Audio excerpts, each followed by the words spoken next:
Então, continuando a série, esse vai ser o meu segundo vídeo e o meu eixo temático e os meus objetivos, eles são os mesmos para as 3 aulas, até porque, como eu falei no outro vídeo, eu acabei optando por uma sequência e dividir o meu trabalho em 3 aulas de 50 minutos. Então, continuando nessa segunda aula, o que foi falado no primeiro, né? Fazendo só uma recapitulagem, no primeiro vídeo eu expus o que era o feudalismo, primeiramente, e o que era o senhor feudal, a questão da ruralização, né? E também a questão que um dos pontos mais importantes que se predominava no feudalismo era sobre a relação de suzerania e vassalagem que aconteciam entre os senhores feudais e os seus vassalos. Nisso, o meu conteúdo programático, dando sequência em relação à primeira aula, o primeiro tópico seria explicar para os meus alunos a decadência e a crise do feudalismo na Europa medieval, né? Como eu havia falado, que o feudalismo ele foi um tipo de organização política, social e econômica que caracterizou a Europa, né? Em boa parte dos períodos históricos da Idade Média. Então, como eu havia falado também no primeiro vídeo, os camponeses eles eram chamados de servos e os servos eram chamados de vassalos, porque eles plantavam, né, que grande parte da população foi para as fazendas, eles voltam para o campo, né, colocam a agricultura como seu principal meio de subsistência e eles precisavam, né, dar uma parte do que eles plantavam para os seus senhores feudais. Então, durante o século V, o século XV, o século XVI,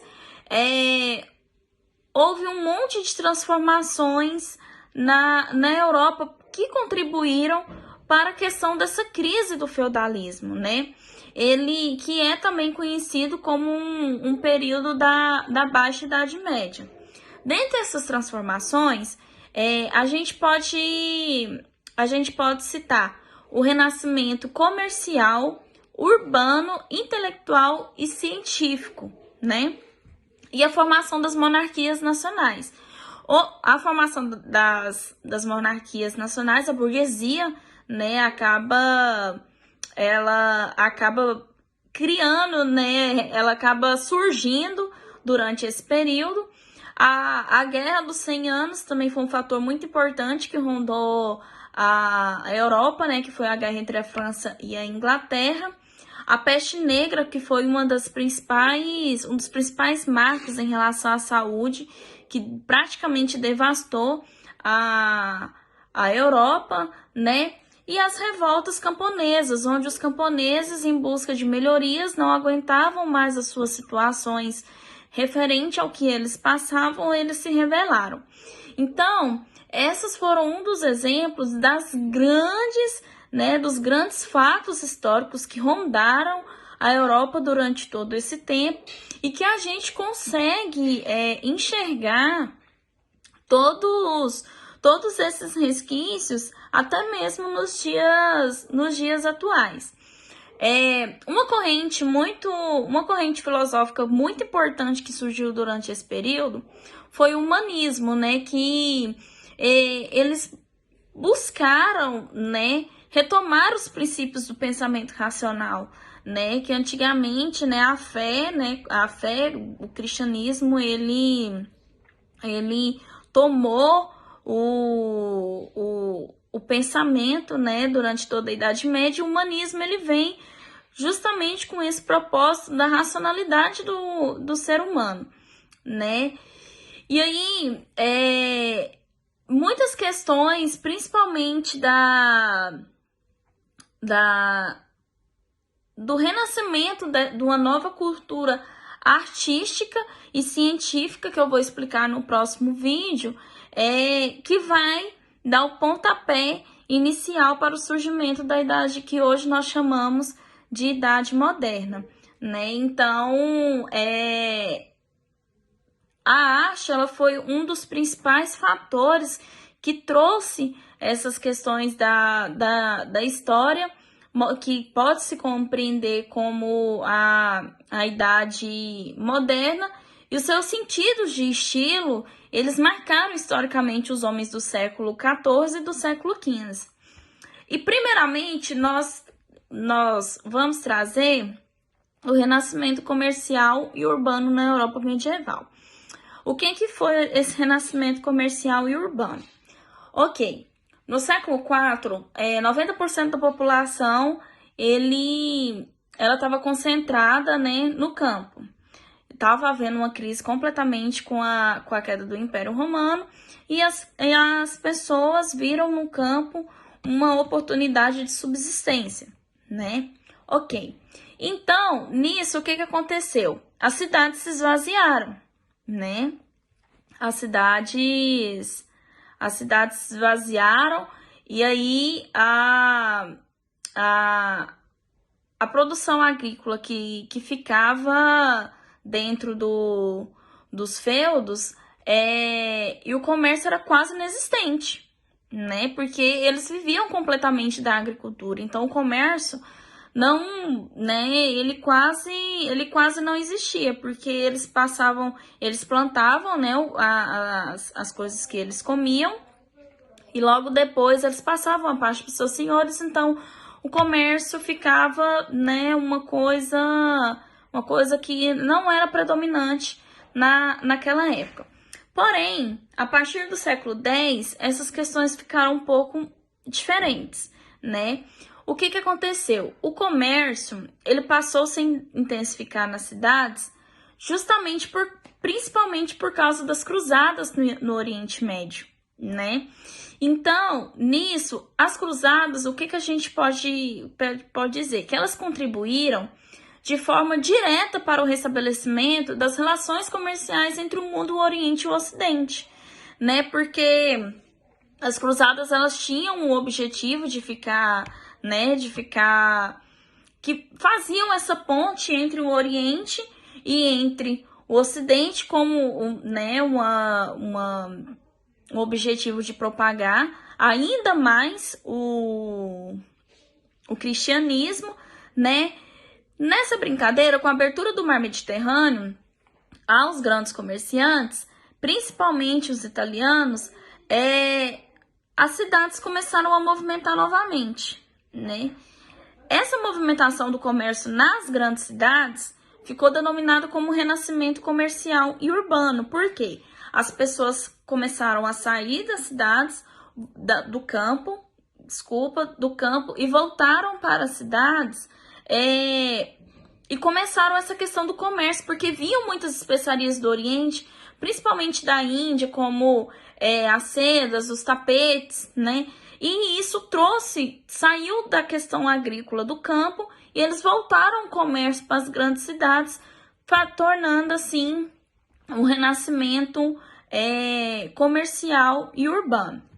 E aí, o modo de vida dos mercadores, ele não se baseava na agricultura e na terra, mas no comércio e no dinheiro.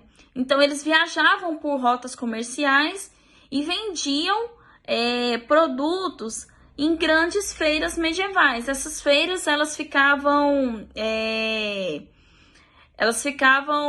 eram realizadas perto de lugares onde havia fortificação, onde era cercado de muralhas, por causa do roubo mesmo, dos saques, porque pela essa transição que as cruzadas proporcionou, da movimentação entre o Oriente e o Ocidente, os roubos e os saques também eram muito constantes.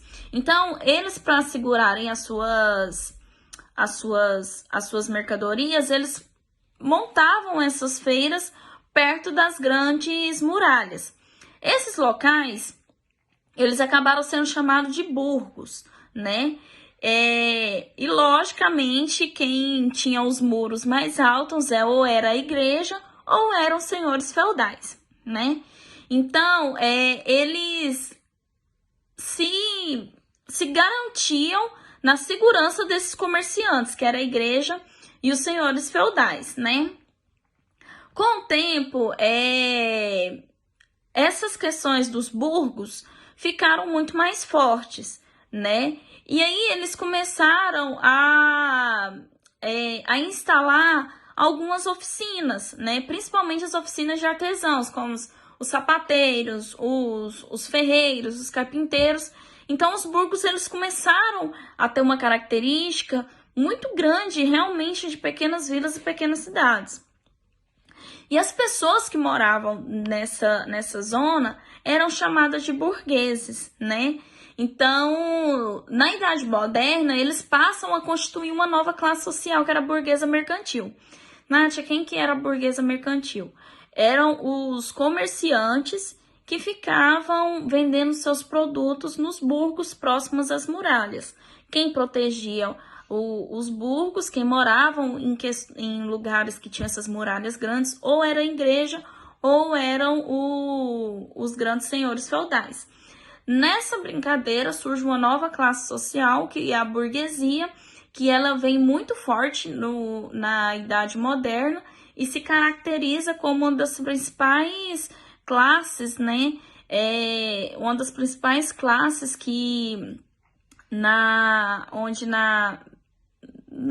guerra da Inglaterra ela vem muito forte e consegue realmente chegar no topo, né, no seu sucesso.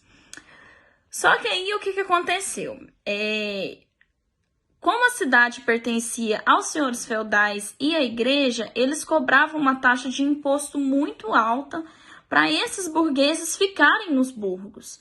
Com isso, começou a incomodar essas questões dos burgueses, porque os impostos eles eram muito altos. E aí, eles começaram a criar corporações de ofício, né? O que eram as corporações de ofício? Elas eram as organizações de vários grupos sociais.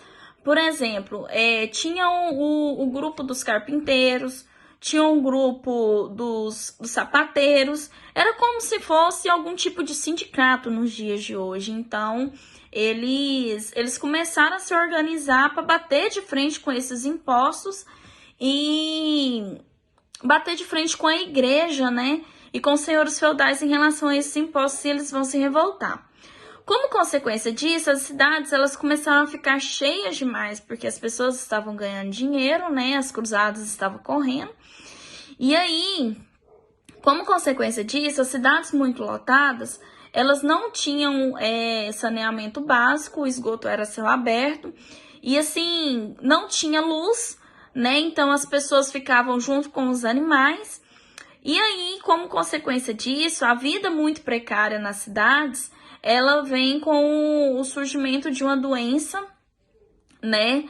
De uma doença nos anos de 1340 e 1350, chamada como peste negra, que era uma doença que provia do rato.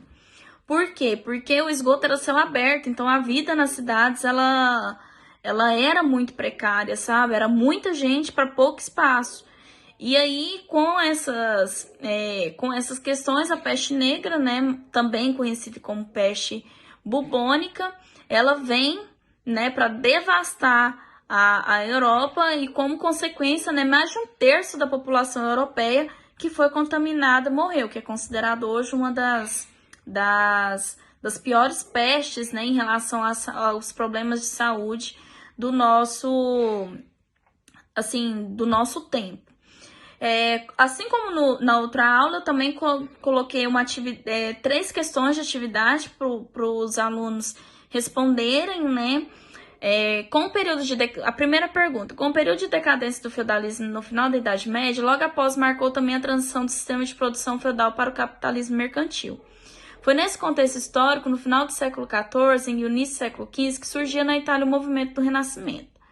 Com base nisso, respondo: o que foi o Renascimento e qual sua origem na Europa? O aluno ele vai ter, né, que responder o que foi realmente essa questão desse Renascimento, como que ele se procedeu. E as duas questões eu coloquei como uma questão de múltipla escolha, que fala sobre a questão do movimento artístico e cultural do Renascimento, que ficou conhecido como humanismo. E a terceira questão, eu coloquei que as transformações socioeconômicas iniciadas na Baixa Idade Média, que culminaram com o desenvolvimento comercial para a Idade Moderna, afetaram todos os setores da sociedade, ocasionando mudanças culturais. É uma característica dessas mudanças na área de concepção de mundo. E aí eu coloquei algumas questões do aluno, de múltipla escolha para o aluno, de acordo com a minha explicação para ele responder. A forma de avaliação continua a mesma, né? Será avaliado de acordo com a participação e a resposta correta dos exercícios.